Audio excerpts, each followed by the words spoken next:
Well, we've just heard from the family after seeing those photographs of what they've looked like after October 7th. Now, it's been 9 months, and a lot of time has passed. Those bruises that you see in those photographs have healed, but the question the families are asking, of course, they know that there are additional wounds that will be there for the rest of their lives, physical or otherwise. We heard from the mother of Nama Levy, saying, quote, "The Prime Minister asked me to join him on his flight to the U.S. for a speech to Congress.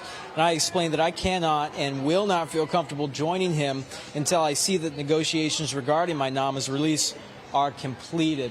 Now, we also just had the chance to speak to one of the sisters of one of the hostages. Here's what she had to say. When was the first time you saw that photograph?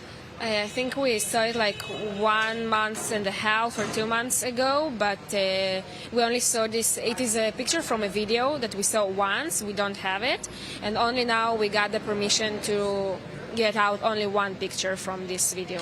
We wanted to show the full video, but we didn't get permission for it. That's why we chose the one frame that we thought was, the one with the most shout, with the picture of Ismail Ania at the back and the girls being wounded.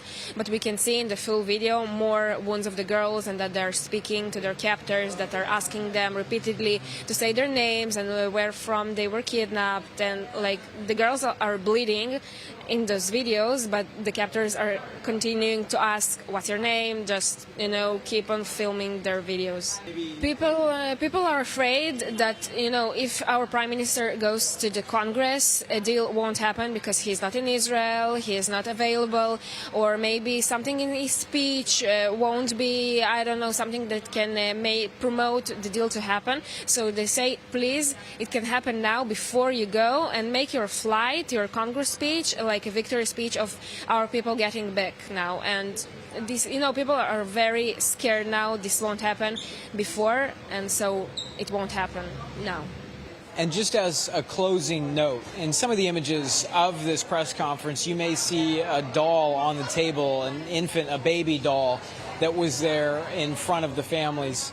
And that can symbolize two things. Now, it's been 9 months, of course, and we've discussed at length about the sexual abuse that has been recorded, talked about, that members of this government have said has happened. Of course, we don't know for sure, and we can't know for certain until this all comes to an end. But poignant, and that was there for a reason. It wasn't discussed, but it was symbolic. 9 months in, that infant there.